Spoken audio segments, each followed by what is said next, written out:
আপনাদের পার্বত্য এলাকায় জিনের উপাসনা হয়। এখন বলেন ভাই কেমন করে জানলেন? যত তান্ত্রিক মান্ত্রিক কবিরাজ জাদুকর সব এই পাহাড়ি এলাকায় ঘুরে বেড়াচ্ছে এবং চোখ কান খোলা রাখলে আপনারাও বুঝতে পারবেন। জিনের উপাসনা করলে অনেক কিছু ভেলকিবাজি দেখানো যায়। জিনকে আল্লাহ পাক কিছু ক্ষমতা দিয়েছে। জিন অনেক দূর থেকে দেখতে পারে।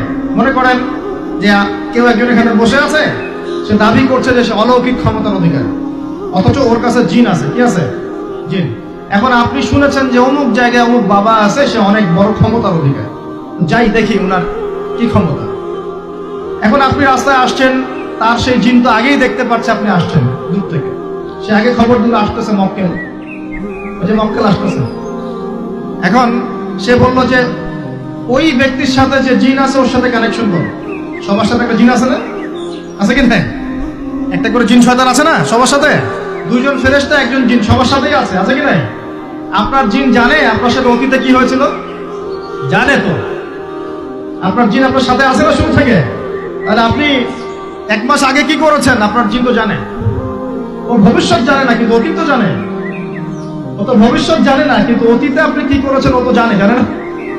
এখন ওর সাথে এই কারিনের সাথে যোগাযোগ করছে।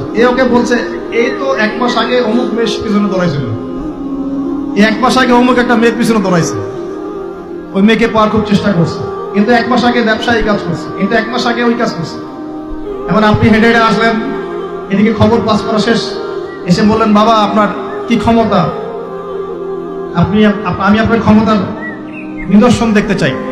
সেই বাবা এখন বলছে যে তুই তো সেই ব্যক্তি না, তোর নাম অমুক না, আপনি তো ভেবা চাকা খেয়ে, হ্যাঁ তাই তো, আমার নাম তো অমুক। তুই তো 1 মাস আগে এই মেয়ের পিছনে ঘুরছিস না, তাই তো, আপনি কেমন করে জানলেন? তুই 1 মাস আগে এই কাজ করছিস না, তাই তো, আপনি কেমন করে জানলেন? আপনার তো চোখ একদম আসমান উঠে গেল, বাপরে বাপ, সে তো আমার অতীতের সব বলে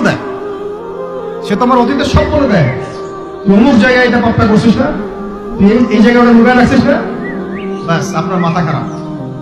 জিনের উপাসনা করে মানুষ অনেকেই।